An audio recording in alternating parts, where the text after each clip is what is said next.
This podcast is sponsored by the ValleyGivesBack.org.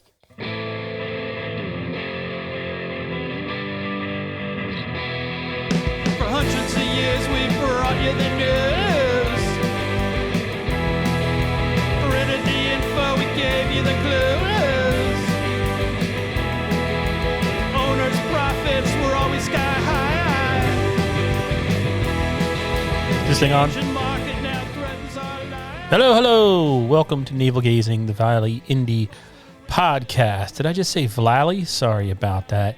It is 9:13 on Friday night, November 19th. My name is Eugene Driscoll, and thanks a lot for listening. And that's the end of the show. No, I'm going to be talking and playing some interviews from a press conference I attended earlier today about the Connecticut Department of Transportation getting a $12.6 million raise grant from the Federal Department of Transportation. Whew. It's going to be used to rehab and update the Derby-Shelton train station. It's a big down payment, it's a big investment in the train station that officials are saying, look, we're putting our money where our mouth is. We are pouring millions into the Waterbury line, and we're going to make a multi-transmodal, I don't know what that word is, transportation center, essentially, in Derby. I'm sorry, it's 9 o'clock. I just filed the story, and it's late.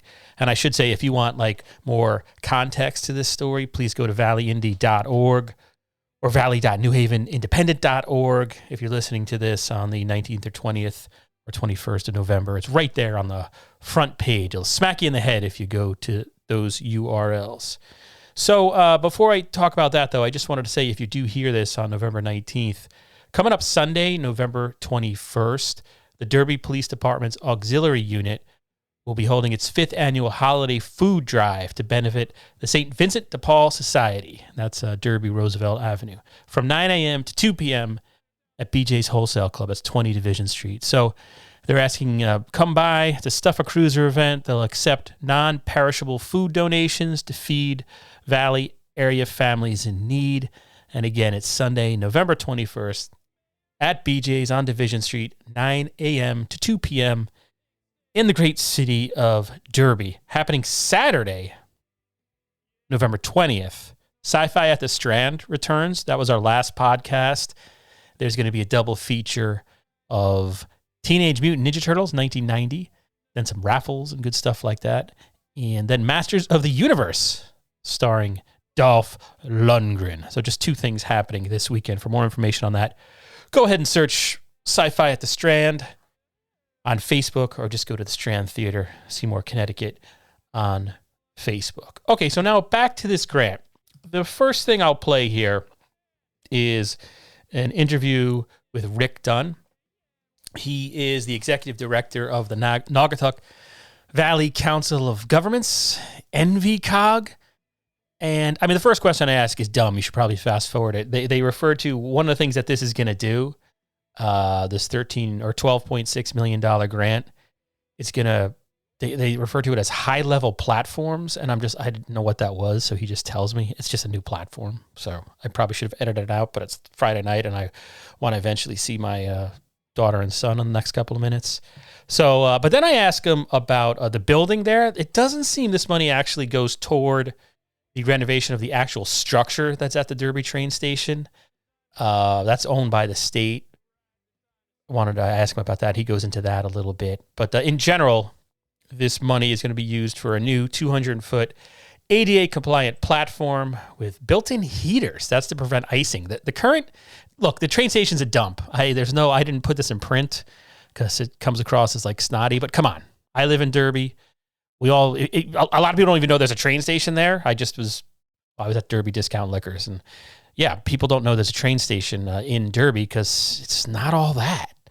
The grant application says that people don't feel safe there. The people who do use it, it's kind of sketchy. It's not exactly inviting. So anyway, one of the problems is the concrete there is so busted up. They have trouble clearing it in the winter. So that's why they're going to have the built-in heaters. It's not really, we're not talking about hot tubs. We're talking about stuff that's going to melt ice. Also, they're going to have commuter canopies, parking and landscaping improvements to make it look less dumpy, real-time information systems, ticketing kiosks, pedestrian bicycle systems, like pathways that are going to better connect to the train station or to downtown from the train station. There's bus service is going to be involved in this because if you don't know that the Valley Transit, beautiful, recently renovated for $8.3 million building is right next to it. So we're talking about Derby-Shelton Multimodal Transportation Center. That's what they called it. That's the exact word. The other thing I asked Dunne, and then Mayor Lauretti is going to appear later in the broadcast, and then the commissioner of the DOT, I grabbed him to ask him about the Route 34 widening. So it's from his ears to God, or his mouth to God's ears. I don't know what that phrase is. But anyway, the other thing I asked Dunne about in this first clip is sort of the BS factor here. You know, I know if you read Valley Indy Facebook, whenever there's something published by me, and Valley Indy, not me personally, about a development in Derby, especially if it's on Main Street in the redevelopment zone, there's always that comment saying, believe it when I see it, or it's never gonna happen. And so, I mean, that's ingrained, and rightfully so, because, I mean, I sat through a good many years when the Valley Indy first launched of these Derby Redevelopment Authority meetings, and none of the plans discussed ever went anywhere. So I talked to Dunne and asked him to address that sort of cynicism, and then I asked Shelton Mayor Lauretti later on, he's over there. Things seem to be going well. And Shelton, last I checked, what does he think the problem is in Derby? And is this investment of federal dollars actually going to do something? And he pretty much always speaks his mind. So anyway, I've been talking for 7 minutes. Damn, probably lost all of you. But here is Mr. Rick Dunne of Naugatuck Valley Council of Governments. So like what I saw, like one of the first things they mention is high-level ramp. Right, high-level platforms. Yeah, what is that? So when the train goes by at a station like this or Ansonia, you're standing, their platform is on the ground, and you have to step up to get into the train. Whereas if you're at a subway platform or any other rail platform on the main line, that's level with where you're standing. So you walk in. So in terms of ADA accessibility, in terms of the ease of use, the amount of time that a train has to spend in the station, having a platform where the commuters are at the same level entering the train car as the floor of the train car is important and then speeds it up. Just skipping around, the building that's there, it's a beautiful old building. It's been vacant for I don't know how long at this point. It's 5 years. Only 5 years? I was in there. Right, It was my office. VCOG, the DMV. Right. We moved out in 2015. Okay. Does this include, like, what are the future plans for that? Who owns it? What has to happen with that building? Are they going to open up a Starbucks? So the building's owned by the DOT. It's leased to the city of Derby and in turn to the NVCOG, sublet to the NVCOG. So we're responsible for the building. Oh, it's still yours. Right okay, now. I didn't know that. We have an additional activity that we're undertaking with the Federal Transit Administration to rehabilitate that facility. So it'll be on a different track from this project in terms of time. Are the long-term plans to turn it over to the private sector and get some kind of businesses in there for? Well, we have to discuss that with Department of Transportation because it's a state property. So the long-term disposition of the property is going to be up to them. But there are improvements that need to be made in the building itself in order for it to be occupied for any purpose, whether it's government, commuter. It's a multimodal center. We really would like to have businesses that support the multimodal operation at the transit point. And then, you're a lifelong Derby resident. I've read the press release on this and some of the documentation, but it's hard to convey to people, especially in Derby. Senator Blumenthal mentioned, there's a lot of grit and there's a lot of heart, but there's a feeling of neglect that's tangible a lot when you write about a project like this. Mm-hmm. So as like a Derby guy, how important is this $12.6 million grant for our community? It's as important as any of the other activities that are going on in the downtown of Derby and the connection between downtown Shelton, downtown Derby, and downtown Ansonia. This will create, I mean, you have to understand that the multimodal nature of this station as opposed to the other stations on the line mean that more people are interchanging here from Connecticut CT Transit Bus, from Greater Bridgeport Transit Bus, and the Metro North Rail Line, the Waterbury branch of the rail line. So there are many more commuters who pass through this station every day, even if they don't originate here or terminate here. So, but when you look at what it means to Derby, I'm a Derby guy, as you said. So I've seen this forever. I understand the people who will never believe that anything positive will ever happen until they see vertical construction taking place. I get that. I have family who are like that. But one of the things that this particular project will do is create that connection, that visual connection between the downtown. You have $26 million of Route 34 getting rebuilt as Main Street. You have these developments with large residential components on the south side of Main Street. We need to better connect the rail station, the multimodal station, with those living and working spaces. And I think this project will go a long way to making that connection, both visually and functionally. Okay, thank you, sir. All right, so yeah, like I said, that was Rick Dunne, Naugatuck Valley Council of Governments, and a lifelong Derby resident. So I should mention that this podcast is sponsored by valleygivesback.org. And before we get to Mayor Lauretti of Shelton, I would like to play a message from the aforementioned sponsor. Thank you so much. This podcast is sponsored by valleygivesback.org. It shouldn't be a surprise that when you pass away, none of your assets go with you. Whether you have a will or not, your assets will be distributed. Sometimes not how you would like. Why not make a plan? Your plan can include your favorite relatives, friends, and maybe a nonprofit or two supporting causes that you care about. Ask a trusted advisor about plan giving options. Plan for a gift that keeps on giving. Learn more at valleygivesback.org. Okay, so now it's going to be Mayor Mark Lauretti, the mayor of Shelton, and I caught him as he was on his way out after Friday's press conference at the Valley Transit Center, which is next to the Derby train station, which is next to the entrance to Home Depot, which is off Main Street in Derby, which is off route. I'm sorry. But I thought it would be interesting to ask Mayor Lauretti because obviously, we all look, or by we meaning if you live in Derby, you look over the river when you're driving through our downtown. I live in Derby. And you look across the river and you see new construction all the time.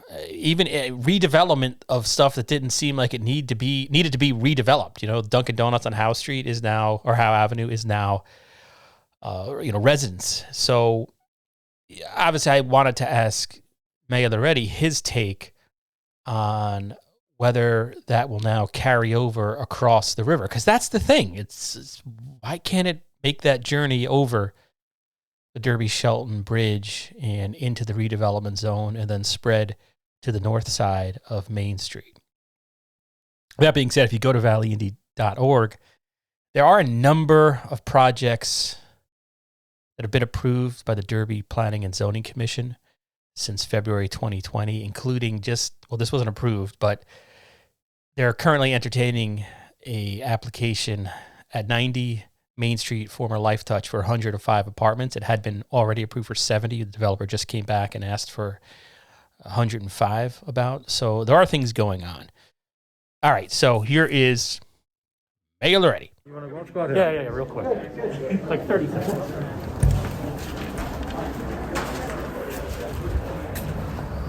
So Shelton, obviously, everyone, I live in Derby. I report on Derby now for 11 years. Everyone points over the river and is saying, look what they got, and it doesn't seem to happen here. Do you think legitimately something like this, an investment like this, is going to help what's happening in Shelton downtown come over here? Yeah, I do. I think there are many things that have to happen. The reconstruction of the Derby-Shelton Bridge, which is going to create a gateway between the two cities, and a pedestrian link to both cities, to both sides of the river, is going to be important. Some of the investment opportunities will spill over into Derby very shortly, particularly with the reconstruction, I should say, of 34, which has been far too long, and in many respects been an impediment to the rehab of downtown Derby. And is that what you hear? Because obviously Shelton developers, I mean, things are being redeveloped that you wouldn't even think. The Dunkin' Donuts down there on Howe Avenue is now housing. Were you hearing from developers like that's a major thing in Derby? The major impediment was the road and things like that? Well, sometimes they don't say anything, but, through my experience, I just know that that's what causes some of it. Connecticut's a very expensive place to do business in, and when you make it tougher, they go to the path of least resistance. And that's one of the philosophies that I've always had in Shelton, is to be most affordable than everybody else and create a quicker opportunity for people to invest. You can't have the great debate over certain things, and everybody can't have what they want. Everybody has a vision in their mind of what they think should go somewhere, but what drives what goes somewhere is the investment and the return on that investment. And do you think there is a demand, like this will help downtown Shelton even more by having, supposedly the bridge and then the walkway, it's all going to connect, I guess, somehow. Will that help you as well? And I think it does. I think people like to be mobile. They like to go to different places and experience different venues. And when Derby gets a little bit further down the road, you'll see people cross that bridge from Shelton. Okay, thanks for taking a second. I appreciate it. You're very welcome. So there you go. Mayor Mark Lauretti taking a couple of minutes to share his thoughts on this $12.6 million federal investment to the CTDOT for the Derby-Shelton train station. And of course, this is the second story the Valley Indy's published in 2 weeks on millions upon millions of dollars coming down to benefit the Waterbury branch. That train line that I moved up here from the Metro North Harlem line, right? I was in Mount Kisco, New York, where I worked at a newspaper, and the train came like every 5 seconds. And then moving up here, I was so excited to move to Derby. I was like, oh, look, there's a train station. Oh, okay, I can get a train. It would only take me about 3.5 months to get to Grand Central on it, which was shocking to me. But now, slowly but surely, the goal here is to spur economic development. And Senator Chris Murphy said that in no uncertain terms. The reason I read the application for this grant, this RAISE grant from the federal DOT, Derby's got 27% poverty rate. That many people are classified as low income. You can't, if you commute to Stamford for a decent job, or a living wage, you're spending half your money on gas and sitting there in traffic on that bridge into Shelton on Route 8. So that's why this money is being spent. It's to spur development, Seymour downtown, Ansonia downtown, where we see things happening, and now hopefully Derby. So the last last interview I did after this press conference, apologize, it's 9:30 at night. And as I said, I did visit Derby Discount Liquors. But it's Joseph Giulietti. He is the commissioner of the Connecticut DOT. I like this guy's story because at one point he just kind of slips out there. He lets it slip out there. He just says that I guess he was a train conductor or a train engineer for Metro North at one point. And I've heard this before from other Metro North people. Nobody wants the Waterbury line because once you get, it's the slow line, it's like basically you're better off riding a horse and buggy at one point. And so he made reference of that during the press conference. But I asked him basically, first I started off with a dumb question, asking if this is the biggest RAISE grant that's come out in Connecticut so far. And instead of calling me an idiot, he politely answers and says, well, it's the first, and it doesn't really, But then I get to ask him about Route 34. I do ask him about the Route 34 widening project that has seemed to drag on forever. But progress has been made. We're closer now than ever before in the history of mankind to seeing that project break ground. And that's going to widen the road and add turning lanes, supposedly to stop the bottlenecks and nightmare that we all deal with if more than 5 cars drive on that road We're talking about between the Derby-Shelton Bridge, which is also undergoing a several $1 million renovation, all the way down to the Home Depot entrance there. That's going to be widened and different and hopefully improved. So they accepted the bids. They're reviewing all the bids they received for this project. And he said within the next couple of months, he didn't want to promise me a date, which I'm kind of appreciative of because I've lost track of all the dates with this project. But they should announce a bid winner. They're going to choose a contractor. And I know it's very confusing because it's always referred to like as a Derby project, but it's a state road, Route 34. It's really their baby. So they put out the bid and they award the bid and all that good stuff. So here's the commissioner. So in terms of the raised grants that are coming to Connecticut, does this rank as one of the larger grants that's coming in? I would turn around and say to you, from the standpoint that it's one of the first ones to come in, that we turned around, it was very competitive. We got right on it right away, and it's going to be a game changer here. That being totally candid, I did not expect it to come in as fast as it did, okay? But it incentivizes us to be able to go and do that much more. So we're already sitting down looking at the ancillary things that have to be done along with this grant. What do we have to do? What's going to tie in with the buses? What can we get in terms of electric buses coming in? The other end of it is how do we make this whole transit system, reformed to be able to adapt to this? But it's a fantastic story. But to say whether or not it's one of the larger, we haven't seen all the grants come in. In other words, that's Washington makes those decisions.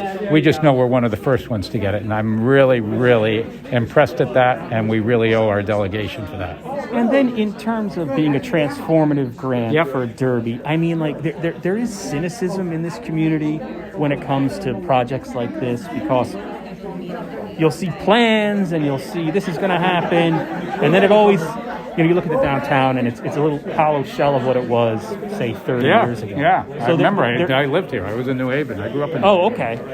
So do you have any examples where an investment like this sort of was the catalyst to turn a depressed community around? Yeah, the first one I would use, is when you took a look at the fact that the state invested in a rapid transit bus system between, basically Bristol and Hartford. Talk to that mayor in New Britain, because as soon as they put in a station there and it had the appearance of a train station, she has already kicked off over 3 transit-oriented developments just because of that, okay? She's been able to bring business back in. The same thing is going on as we're looking at what's going to happen in New Haven, okay? As we go to work out a partnership with the city of New Haven, that's exactly what you're going to see going on here. And the other end that I would say to people is, if you are thinking that in the past there was a lot of discussion and it never reached fruition, these are grants that we have to turn and deliver on. There's state money in it and there's federal money in it. And I have to, we've always been very, very judicious with public money, but that's where I have to turn around and say, there's going to be schedules, there's going to be timetables, and we're going to be measured against them. And we want to be doing a good job here so that way they were eligible for more grants. So I would say to the naysayers, I know that there's been times in the past, but that's not where we are today. We've got a lot of very positive things going on. This is going to be a tremendous success story. And then just my last question. Sure. The Route 34 Main Street project has been talked about for a long time. I know they're still working it. Bids came in. Do you have any idea when the state will award bids for that job? We are in active discussion on it right now as we're going through those bids. So I can tell you, yes, I am aware of it. Yes, we are going to be moving forward, okay? Can't give you a timetable yet because there's still some negotiations going on. Okay. All right. A year, or does it I don't know how long these things normally take. Well, when you say a year, first off, there's an award, okay, and then you turn around, okay, and you have to go through your environmental and put it out there. So you'll see the timetable on it. I don't want to, go and give you a timetable right now, but from the standpoint that I say that within the next few months, you'll see what is going to be the timetable and that going forward. So it is a project that we're looking to advance and looking to move forward on. Great. Thank you for taking a second. Sure. I really appreciate it.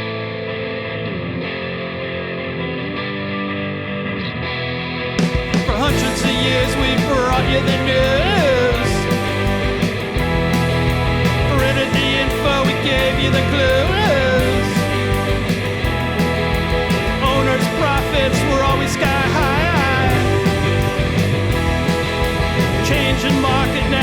changes our lives. Post-literation, critical reading, dumbed down nation, signs of inbreeding, TV sucking ideas from our head, public discourse just about dead. We'll ride the dinosaur, yeah, ride the dinosaur.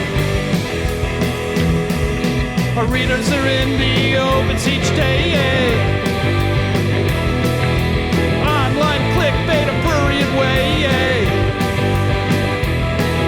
It's free information here to stay, yeah. Not even hookers give it away, yeah. Advertising, metastasizing, newsroom shrinking, constant attrition. We'll ride the dinosaur. We'll ride the dinosaur.